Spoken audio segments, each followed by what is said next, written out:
Bonjour, ravi de vous retrouver sur Décideur TV pour un nouveau numéro de Lex Inside. Au programme de cette émission, comment le droit français accompagne la transformation économique du pays, l'apport du lean management à une direction juridique et enfin l'application d'une convention collective en entreprise. On débute tout de suite cette émission avec Christophe Guénassia pour voir comment le droit accompagne la transformation économique du pays. Christophe Guénassia, bonjour. Bonjour. Comment le droit accompagne la transformation économique du pays? C'est une excellente question qui a été posée dans le cadre de la 6e édition du sommet Choose France, qui a eu lieu le 15 mai 2023 à Versailles. Alors vous me direz, qu'est-ce que le sommet Choose France? Je vais donner quelques mots. En fait, c'est un sommet qui a été lancé en 2018, en janvier 2018 par Emmanuel Macron, et qui vise à rassembler des chefs d'entreprise, de multinationales. Et récemment, donc, il y avait 200 chefs d'entreprise. Il y avait Mars, Cargill, Pfizer, Accenture, GSK, Morgan Stanley et tant d'autres, dont l'objectif est d'investir en France. Et à travers cela, la France est de plus en plus considérée comme un des pays les plus attractifs, sinon le plus attractif en Europe, du fait de ce qui s'est passé au Brexit en Angleterre et que le Brexit a un peu affecté l'attractivité britannique. Alors vous me direz comment le droit français accompagne cette transformation. C'est la question. En fait, c'est dans un contexte d'accélération, de réindustrialisation, de décarbonisation, d'événements de Vivatech, enfin tout un ensemble de développement de la French Tech aussi qu'il faut signaler. C'est une volonté de simplification. Déjà, c'est une volonté de simplification qui est assez importante. Pourquoi? C'est une volonté d'accompagnement parce que il faut déployer le droit, parce que en fait, on est dans une logique où la simplification et la prise en compte des intérêts de chacun est nécessaire. C'est le développement d'activités, c'est la nécessité aussi de déployer des process aussi, de développer des procédures préventives à travers une meilleure prévention des risques.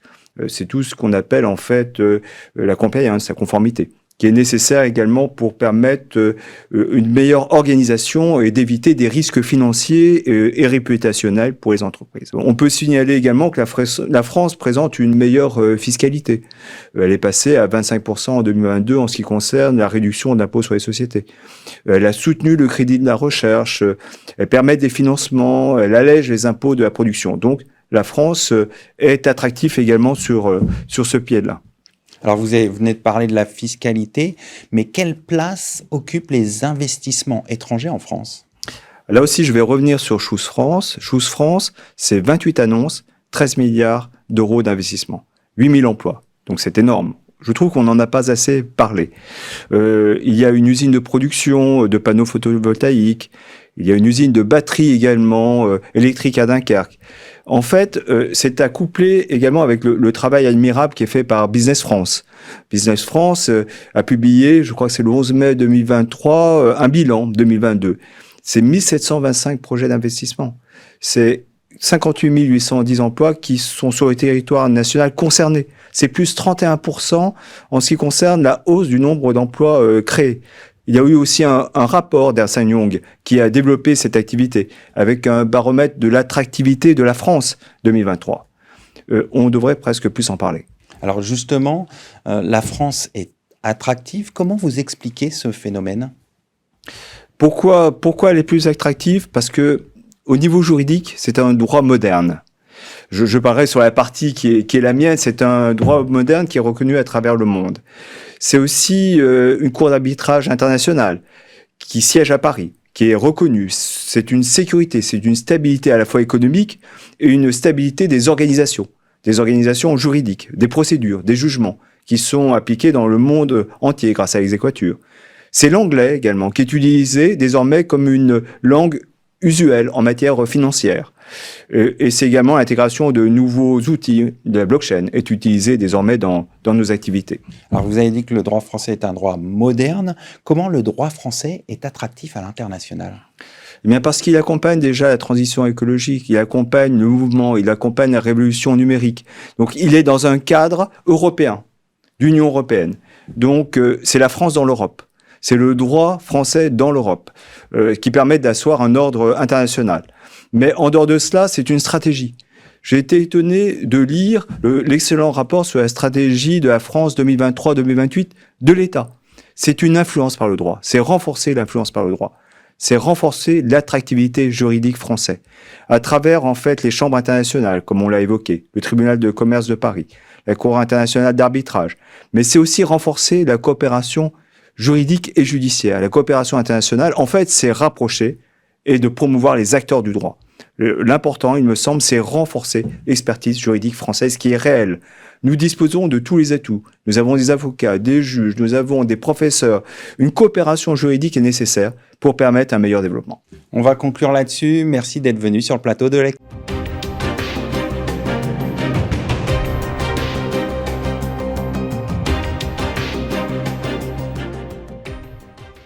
Vous êtes toujours sur Décideur TV, on continue Lex Inside et on va parler du Lean Management appliqué à la direction juridique avec Stéphanie Corbière, directrice juridique au sein du groupe Aramis. Stéphanie, bonjour. Bonjour Arnaud, merci de me recevoir.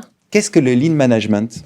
Alors le Lean Management, il est parfois plus simplement appelé management agile. En fait, c'est une approche stratégique qui vise à redéfinir la notion même de stratégie. Son objectif, c'est vraiment gagner en efficacité et contribuer à la création de valeur.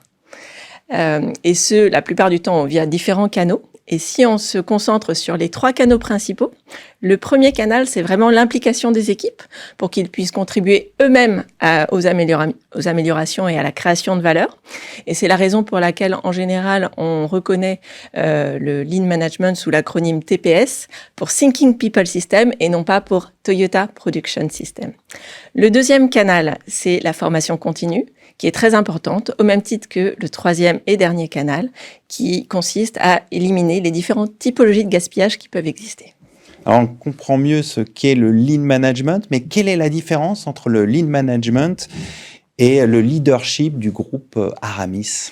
Très bonne question, merci Arnaud. Alors c'est vrai que je suis au sein du groupe Aramis, qui est un leader européen, qui est le leader européen de la vente de véhicules d'occasion reconditionnés. Et c'est vrai que le modèle de leadership du groupe Aramis se concentre beaucoup plus sur la création de valeur pour le client, en se concentrant aussi sur l'autonomie des collaborateurs et l'encouragement de l'initiative individuelle. Donc c'est vrai que les managers et les dirigeants ne sont pas du tout command and control, ils sont beaucoup plus orient and support. Donc c'est vraiment un exercice de formation continue et on considère en fait que c'est vraiment en faisant en sorte que les collaborateurs s'approprient les sujets et travaillent dessus que les réponses apportées seront beaucoup plus pragmatiques et adaptées aux besoins que si les salariés se mettent à appliquer des instructions qui peuvent être décorrélées de toute réalité terrain. Donc moi, c'est vraiment un exercice que j'apprécie beaucoup parce qu'on est vraiment confronté au plus près aux besoins réels et il y a vraiment un exercice et une émulation d'équipe assez intéressante. En résumé, c'est amener tout le monde dans la même direction ? Exactement. Donc voilà, pour conclure, c'est vrai qu'il peut y avoir des convergences entre le Lean Management et le modèle de leadership d'Aramis, mais qui peuvent se différencier à certains égards, notamment sur les objectifs ou sur les méthodes d'application. Alors revenons sur le Lean Management. Concrètement, qu'est-ce que ça peut apporter à une direction juridique ? Alors, le Lean Management, on l'a vu, ça permet de gagner en efficacité et dans la création de valeur. Donc, ce sont les mêmes objectifs qui peuvent également s'appliquer à la direction juridique. Et comment ça va se concrétiser en pratique ? Ça va être vraiment regarder les activités, on va dire, inutiles et ou les retards, puisque dès lors qu'on aura identifié ça, ça va permettre de contribuer à la création de valeur et ça va être gagnant pour le client in fine. On peut avoir quelques exemples de Lean Management ? Oui, bien sûr. Je voudrais en fait me concentrer sur 2 exemples. Un exemple sur la rédaction de contrats, parce qu'en fait, beaucoup de directions juridiques n'ont pas forcément conscience de faire du Lean Management alors que ils en font déjà. Et un deuxième qui est peut-être un peu plus orienté Lean à proprement parler. Le premier, donc dans la rédaction de contrat, ça va être vérifier, donc identifier et éliminer les typologies de gaspillage. Donc par exemple, une direction juridique va s'apercevoir que il y a un processus de rédaction contractuelle qui prend trop de temps. Donc pour mettre en place le Lean, elle va par exemple vérifier s'il n'y a pas des approbations qui vont être redondantes et vérifier par exemple si les seuils d'approbation sont bien en adéquation avec les besoins. Et enfin, elle peut également mettre en place de la standardisation, vérifier que les modèles qu'elle a à sa disposition sont bien adaptés. Est-ce qu'il ne faudrait pas rajouter un autre modèle? Et le deuxième exemple, tout simplement, c'est contribuer à améliorer la visualisation des processus juridiques. Alors, comment fait-on? Exactement. Alors, la direction juridique peut mettre en place en fait des diagrammes de flux qui permettent de mieux visualiser les différentes étapes et avec les parties prenantes. Pourquoi telle étape va prendre plus de temps qu'une autre étape? Et donc, ça permet de réfléchir ensemble. Donc, ça peut être un travail au sein d'une équipe, mais aussi de façon plus large avec d'autres parties prenantes pour voir comment travailler ensemble à un objectif commun. Alors, on a vu des illustrations de ce lean management dans une direction juridique. Pour terminer, est-ce que le lean management a de beaux jours devant lui dans une direction juridique? Je pense que dès lors que le directeur juridique se positionne vraiment dans une logique de création de valeur, parce qu'il ne faut pas oublier qu'il a deux rôles, le directeur juridique, il doit d'une part générer de la valeur dans la conduite du changement, mais il doit également faire en sorte d'éviter que la direction et ou la société soient confrontées à des amendes et ou des risques judiciaires. Ça pourrait être assimilé à des typologies de gaspillage. Donc, dès lors qu'il essaye d'appliquer les principes Lean pour gagner en efficacité et satisfaire le client final, on peut considérer que oui, le Lean Management a de beaux jours devant lui au sein des entreprises. Et j'ajouterais peut-être juste un mot, peut-être encore plus pour répondre à votre question, dans les cas spécifiques où il y a des groupes qui ont été constitués par agrégation successive de différentes sociétés qui veulent garder leur autonomie propre. On va conclure là-dessus. Merci d'être venu sur notre plateau. Un grand merci Arnaud pour cette invitation.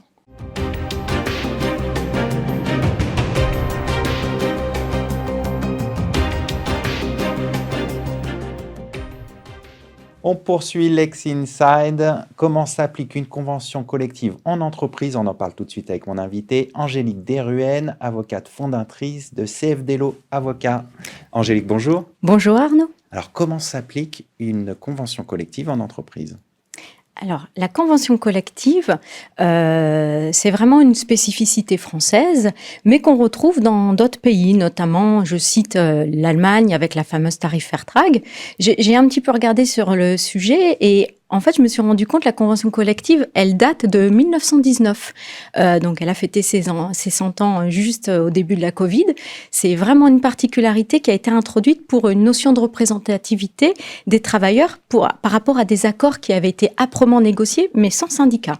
Comment elle se matérialise, cette convention collective? Juste un petit rappel, c'est un recueil de textes, un gros pavé, c'est souvent une centaine de pages, voire plus, qui a été négocié par des syndicats représentatifs de salariés et des syndicats représentatifs ou groupements d'employeurs pour des conditions plus favorables pour le salarié. Donc, on est dans ce sacro-saint principe de faveur cher à la France, qui est un peu en train de s'effriter depuis quelques années, mais je ne vais pas revenir sur ce sujet puisque ce n'est pas le but aujourd'hui. Mais donc, des conditions plus favorables, des dispositions plus favorables aux salariés que la loi. Donc, c'est une négociation qui a eu lieu au niveau de domaines précis, de branches professionnelles précises, qui porte sur, par exemple, des conditions de travail, des conditions d'emploi. Souvent, on a des indemnités de licenciement qui sont plus favorables que la loi. On a des salaires minimaux plus favorables que le SMIC. On a des classifications. On a aussi la formation professionnelle où il y a vraiment souvent de très nombreuses garanties pour le salarié. Et on a aussi la garantie sociale. Par exemple, on connaît tous les fameuses clauses de garantie d'emploi en cas de maladie. Ces conventions collectives, comment elles s'appliquent à l'entreprise? Elles s'appliquent de par l'activité principale de l'entreprise. C'est l'activité principale et réelle qui permet de déterminer la convention collective applicable. Alors, c'est pas toujours si simple parce que vous avez pas mal de conventions collectives où justement c'est simple, mais d'autres où ça ne l'est pas. Donc, je cite par exemple la convention collective de la banque. Là, c'est facile, le personnel de la banque. La convention collective des hôtels, cafés, restaurants, les hôtels, cafés, restaurants. Aussi, par exemple, la convention collective du particulier employeur, le particulier employeur. Mais parfois, j'ai envie de dire, il y a des conventions collectives qui ont tout un champ professionnel d'application différent au niveau géographique, par exemple un champ d'application national, départemental, régional, voire même catégoriel. Donc je citerai en exemple la fameuse convention collective de la métallurgie, où on était arrivé à 76 conventions qui se superposaient. Et c'était vraiment un imbroglio juridique parce que parfois, donc, on devait appliquer 2, voire 3 conventions collectives, plus la loi. Et heureusement, les partenaires sociaux ont fait un long travail pendant plusieurs années de fusion de toutes ces conventions collectives. Et aujourd'hui, ça nous simplifie la chose. Mais donc, si l'employeur tombe dans le champ d'application professionnelle d'une convention collective de par son activité réelle et que cette convention collective est étendue, c'est-à-dire qu'elle a fait un objet d'arrêté d'extension du ministère, alors il doit l'appliquer. Et c'est vraiment important, c'est quelque chose à ne pas négocier, à ne pas sous-estimer, parce qu'un salarié avisé, en fait, qui se rend compte que la convention collective qui est appliquée n'est pas la bonne, peut très bien aller en justice et réclamer l'application des dispositions les plus favorables de la convention collective qui aurait eu vocation à s'appliquer. Et les conséquences, concrètement, ça donne quoi? Alors, les conséquences, c'est que, par exemple, si on lui applique une indemnité, il a été licencié, par exemple, on lui a appliqué une indemnité de licenciement qui est moins favorable que la convention collective qui le revendique. Dans ce cas-là, c'est la convention collective plus favorable qui aurait vocation à s'appliquer. Alors, c'est vrai que ça reste un champ, un contentieux assez marginal de par la complexité des dispositions, mais c'est vraiment pas à sous-estimer. Comment savoir si une convention collective est applicable? C'est parfois simple, comme on l'a vu pour la banque, comme on l'a vu pour les hôtels, cafés, restaurants, le particulier employeur que j'ai cité il y a un instant. Mais c'est souvent et fort malheureusement un vrai casse-tête. Pourquoi ? Parce que pas mal de sociétés sont dans le commerce ou dans la prestation de services et elles ont parfois plusieurs conventions collectives dont elles pourraient relever en termes de champ d'application.